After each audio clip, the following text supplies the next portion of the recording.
আজকে আহলে হাদিসদের হীনম্মন্য মনোভাবের সবচেয়ে বড় প্রমাণ হচ্ছে কোথায় কোন ছাত্র নেতা কোথায় কি আন্দোলন করলো, তারা সেকুলার, তারা লালনবাদ, অথচ আহলে হাদিস আলেম গর্ব করে বলে যে তারা উমুক আহলে হাদিসের উমুক। নাউজুবিল্লাহ মিন যালিক। আহলে হাদিসদের এই হীনম্মন্য মনোভাব থেকে বেরিয়ে আসতে হবে। একজন আহলে হাদিস রিকশা চালক একজন সেকুলার দলের নেতার চেয়ে হাজার গুণ ভালো। একজন আহলে হাদিস মুচি এবং মজুরি একজন ন্যাশনালিস্ট দলের সেকুলার দলের নেতার চাইতে, ছাত্র আন্দোলনের নেতার চাইতে লক্ষ কোটি গুণে ভালো।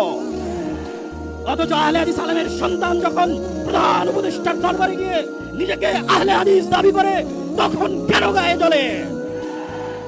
আমি কি নিজেকে আহলে হাদিস দাবি করতে পারি না? আহলে হাদিস কি ব্রাহ্মণ্যবাদ যে নির্দিষ্ট একটা গোত্র নির্দিষ্ট একটা দলের জন্য সীমাবদ্ধ থাকবে?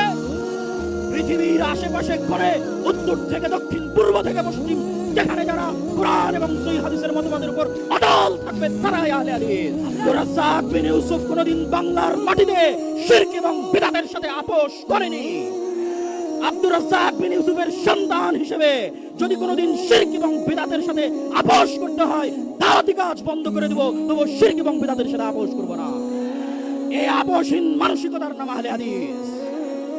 আর একজন আহলে হাদিস আলেমের সন্তান হিসেবে, আহলে হাদিস আকীদার লালনকারী হিসেবে পৃথিবীর যে প্রান্তে আমাকে উপস্থিত করা হোক না কেন, পৃথিবীর যে কোনো জায়গায় আমাকে ডাকা হোক না কেন, সেই প্রত্যেক জায়গায় আমি নিজেকে আহলে হাদিস বলে পরিচয় দিব।